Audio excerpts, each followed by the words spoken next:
आइए हम लोग पॉलिटी के लेक्चर की सीरीज में हम लोग 4 वीडियोस लास्ट के पॉलिटी के सीरीज में दे चुके हैं और आज का ये लेक्चर नंबर 5 है जहां पे हम लोग डिस्कस कर रहे हैं कॉन्स्टिट्यूशनल डेवलपमेंट। मतलब जो हिस्टोरिकल डेवलपमेंट था, हिस्टोरिकल जो आधार था, ऐतिहासिक पृष्ठभूमि थी संविधान के निर्माण की, हम उसके बारे में डिस्कस कर रहे थे।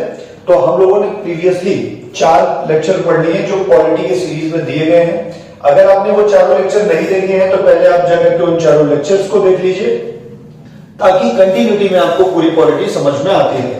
तो आज का लेक्चर नंबर 5 हम लोग डिस्कस कर रहे हैं और लेक्चर नंबर 5 में आज हम लोग 3 ऐसे एक्ट के बारे में डिस्कस करेंगे जो बहुत ही इंपॉर्टेंट हैं, जिनके कई सारे क्वेश्चंस डिफरेंट एग्जाम्स में पूछे जाते हैं। तो सबसे पहले हम लोग डिस्कस करेंगे इंडियन काउंसिल एक्ट 1892। ठीक है, लास्ट टाइम हम लोगों ने जो काउंसिल एक्ट देखा था, क्राउन रूल के बारे में हम लोग डिस्कस कर रहे थे, उसी सीरीज में हम लोग आगे बढ़ रहे हैं। भारतीय परिषद अधिनियम 1892। क्या हो रहा है कि धीरे धीरे हम लोग लगातार प्रयास में हैं कि हमारे संविधान का निर्माण किया जाए और ब्रिटिश जो गवर्नमेंट है वो धीरे धीरे सुधारों को हमारे तक भेज रही है। ब्रिटिश क्या चाहती है कि मतलब इतने ही सुधार दिए जाए जिससे कि ब्रिटिश का आधिपत्य जो है भारत पर बना रहे।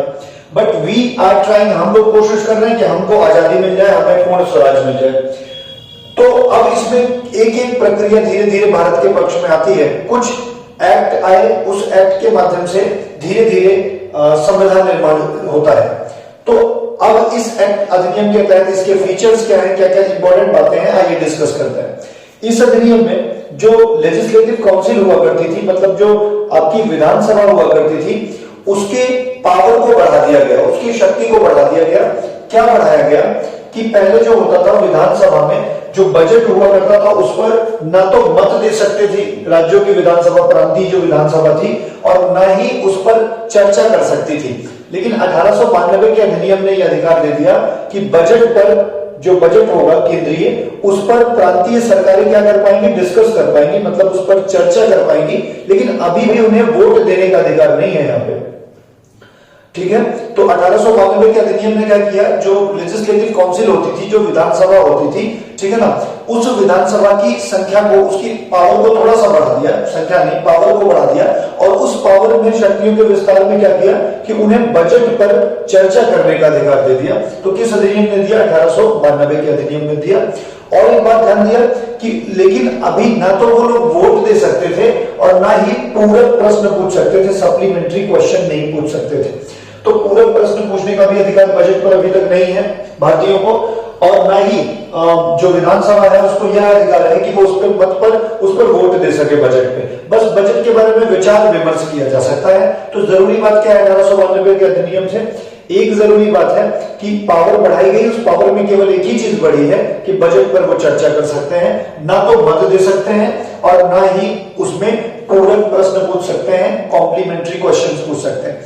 पूरक प्रश्न ऐसे प्रश्न होते हैं कि चर्चा के दौरान या जब आंसर दिया जा रहा हो तब बीच में ही कोई अगर प्रश्न पूछ लिए जाए तो उसे पूरक प्रश्न कहते हैं। आज भी हमारे संसद में 3 प्रकार के प्रश्न पूछे जाते हैं, जैसे कि हम लोग तारांकित प्रश्न पूछते हैं, मतलब संसद में जो सदस्य होते हैं वो किसी भी मिनिस्टर से तारांकित प्रश्न, स्टार्ड क्वेश्चन, या तो अतारांकित प्रश्न, अनस्टार्ड क्वेश्चन, और या तो अल्प आवधिक प्रश्न पूछते हैं। अब इनमें से कुछ ऐसे प्रश्न होते हैं जिनका जवाब मौखिक रूप में दिया जाता है, ओरल दिया जाता है। तो जितने भी आंसर्स ओरल दिए जाते हैं, मतलब बोल करके मौखिक रूप से दिए जाते हैं, उनमें पूरक प्रश्न पूछे जा सकते हैं, सप्लीमेंट्री क्वेश्चन पूछे जा सकते हैं। तो मतलब ड्यूरिंग आंसर, जब आंसर कोई दे रहा हो उसी समय अगर आप कुछ पूर्ति करने के लिए कॉम्प्लीमेंट्री क्वेश्चन अगर आप पूछ लेते हैं तो उसे ही पूरक प्रश्न कहते हैं। तो बजट के दौरान कोई भी पूरक प्रश्न नहीं पूछने की अनुमति थी अभी तक 1892। यहां एक चीज क्या बढ़ा है, केवल एक चीज, बजट पर डिस्कशन।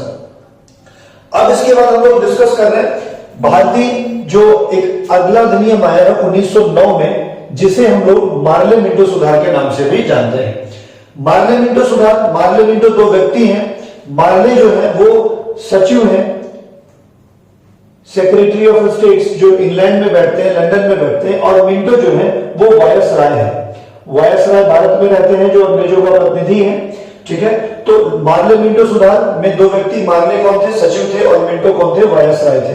तो 1909 का जो भारत परिषद अधिनियम आया था उसी को हम लोग मार्ले मिंटो सुधार के नाम से जानते हैं। अब ये मार्ले मिंटो सुधार के अंतर्गत क्या क्या चीजें हुई हैं, कुछ इसके फीचर्स है, आइए डिस्कस करते हैं। इसके फीचर्स ये हैं कि इसमें जो है, जो लेजिस्लेटिव काउंसिल थी ना, उसकी संख्या को बढ़ा दिया गया। जो 16 हुआ करती थी उसको बढ़ा करके कितना कर दिया गया, 60 कर दिया गया। इसके पहले वाले अधिनियम में 1892 में क्या किया गया था, शक्ति बढ़ाई गई थी, उसके पावर में इंक्रीज किया गया था, वो बजट पे चर्चा कर सकता था, ये बढ़ाया गया था। यहां उसकी संख्या बढ़ा दी जा रही है कि कुछ अब भारतीय लोग भी इसमें शामिल हो सकेंगे, इसलिए उसके जो नंबर थे वो 16 से 60 कर दिए जाते हैं। और क्या कहा गया कि जो पूरक प्रश्न अभी तक नहीं पूछे जा सकते थे, अब उसे पूछने की अनुमति दे दी। ठीक है, कि अब पूरक प्रश्न भी पूछे जा सकते हैं। उसके साथ ही साथ जो इंडियंस थे उन्हें भी अनुमति मिल गई कि वायसराय के परिषद में, वायसराय की काउंसिल में वो भी शामिल हो सकते थे।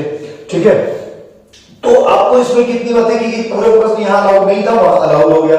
यहां पे शक्ति के और बजट पे डिस्कस करने का अधिकार दिया गया था, यहां पे तो संख्या बढ़ा करके 16 से 60 कर दी गई। साथ में भारतीयों को अनुमति मिल गई वायसराय के काउंसिल में एंट्री की।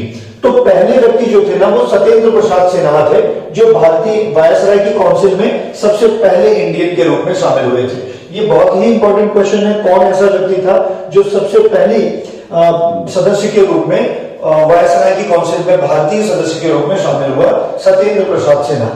और एक बहुत ही इंपॉर्टेंट बात, ये टॉपिक तो कई बार एग्जाम में क्वेश्चन पूछ चुका है, पॉलिटी में भी पूछता है और हिस्ट्री में भी ये क्वेश्चन पूछ लेता है। सिस्टम ऑफ कम्युनल रिप्रेजेंटेशन, मतलब कि सांप्रदायिक आधार पे या जातिगत आधार पे सीटों के बंटवारे को संतुति दे दी गई, मतलब मान दिया गया, इसको इंट्रोड्यूस कर दिया गया। अभी ये एक्सेप्ट नहीं होगा, एक्सेप्ट तो होगा ये लखनऊ के अधिवेशन 1916 में, लेकिन 1909 का जो मार्ले मिंटो सुधार आया था उसके तहत जातिगत आधार पर सीटों के बंटवारे का प्रस्ताव रखा गया। ये जातिगत आधार पर सीटों के बंटवारे का प्रस्ताव क्या है, जैसे उन्होंने कहा कि कुछ सीटें ऐसी होंगी जो मुस्लिम ही उस पर खड़े हो पाएंगे और उन पर जो मत देने वाले होंगे वो भी कौन होंगे, मुस्लिम ही होंगे।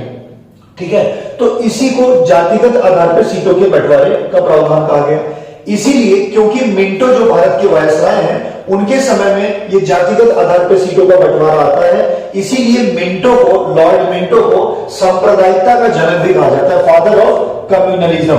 तो सांप्रदायिकता का जनक किसे कहा जाता है, मिंटो को कहा जाता है, क्योंकि भारत के वायसराय उस समय वही थे। और किस अधिनियम के द्वारा, किस सुधार के द्वारा जो है वो सांप्रदायिक आधार पर सीटों का बंटवारा आता है, वो मार्ले मिंटो सुधार के तहत आता है। दोनों व्यक्ति कौन थे ये भी प्रश्न पूछे जा चुके हैं। ठीक है, तो वही चीजें मैंने हिंदी में भी लिखी है कि संख्या 16 से 60 बढ़ा दी गई, पूरक प्रश्न पूछने की अनुमति दे दी, भारतीयों को वायसराय की काउंसिल में शामिल होने की अनुमति मिल गई, और क्या मिल गया कि सांप्रदायिक आधार पर, जातिगत आधार पर सीटों के बंटवारे का प्रावधान मार्ले मिंटो सुधार में आता है। ठीक है, इसके बाद जो बहुत इंपॉर्टेंट एक क्या कहते हैं अधिनियम आता है, वह आता है गवर्नमेंट ऑफ इंडिया एक्ट 1919। इसी अधिनियम को ना, भारत शासन जो अधिनियम है, इसी को हम लोग मॉन्टेग्यू चेम्सफोर्ड अधिनियम के नाम से जानते हैं। अब देखिए, वहां पे मार्ले मिंटो सुधार था, यहाँ पे मॉन्टेग्यू चेम्सफोर्ड सुधार है। जिस प्रकार से वहां का पहला व्यक्ति सचिव होता था, वैसे ही मॉन्टेग्यू भी यहाँ पे सचिव है, और जैसे वहां का दूसरा व्यक्ति वायसराय होता था, वैसे चेम्सफोर्ड भी यहाँ के भारत के वायसराय है। तो आपसे पूछ लेता है मॉन्टेग्यू चेम्सफोर्ड रिफॉर्म में मॉन्टेग्यू कौन था, तो पहला व्यक्ति सचिव है और दूसरा व्यक्ति जो है वो भारत में वायसराय है। इस अधिनियम के तहत कुछ बातें बहुत जरूरी थी जिसे आपको देखना है। एक पॉइंट मैंने इधर लिख रखा है, आप उसे देख लीजिए।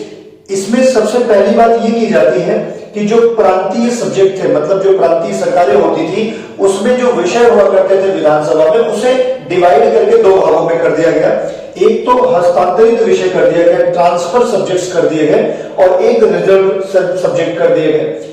अब ये जो रिजर्व हुआ करते थे, जो आरक्षित हुआ करते थे, उसे वायसराय और मिनिस्टर के माध्यम से देखा जाता था। जो मंत्री थे जिनको मंत्रालय दिया गया था, उनके माध्यम से देखा जाता था, और जितने भी ट्रांसफर सब्जेक्ट्स थे वो गवर्नर और उनकी काउंसिल देखा करती थी।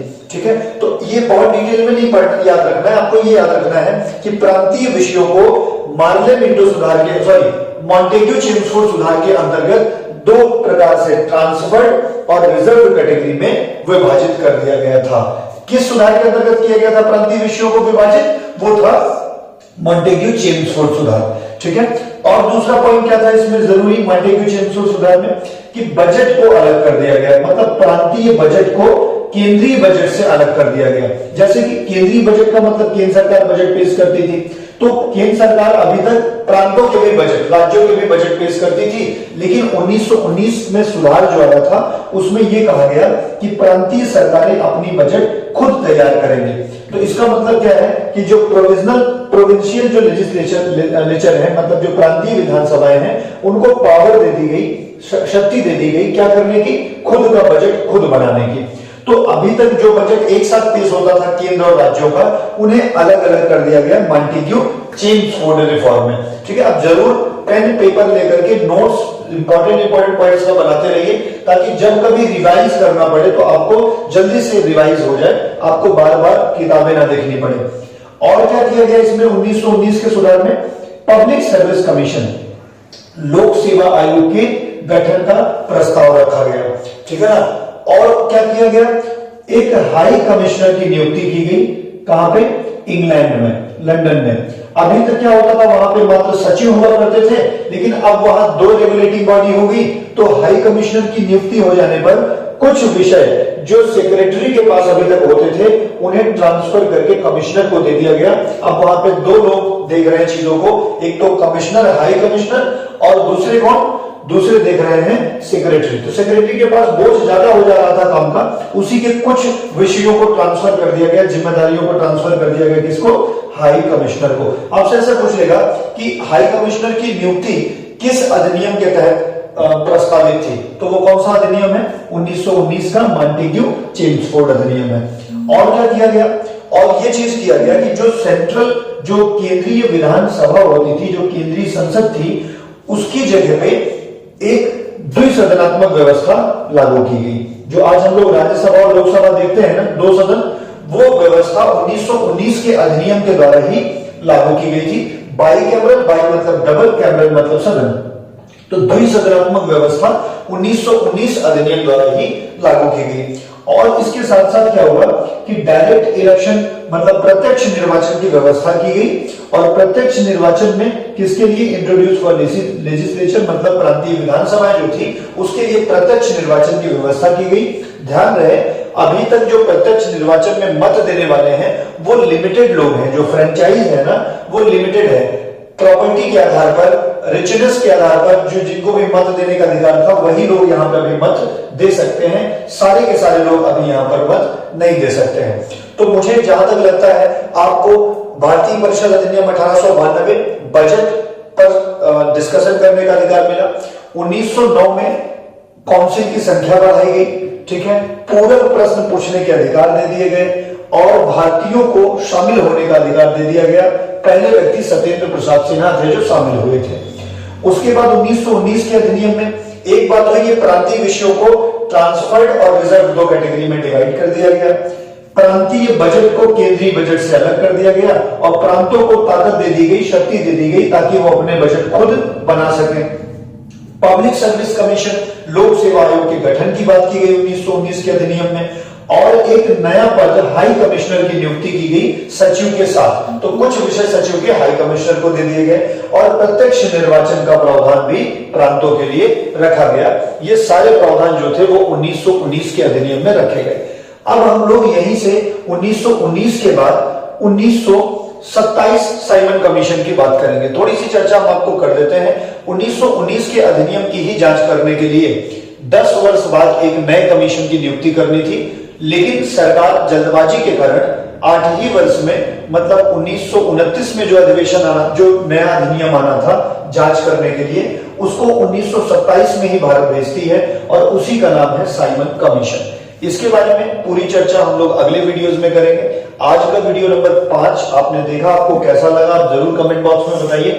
आप जरूर इसे अपने दोस्तों के साथ शेयर किया करिए जिनकी आने वाली परीक्षाएं हैं, जो परीक्षाओं की तैयारी में लगे हुए हैं।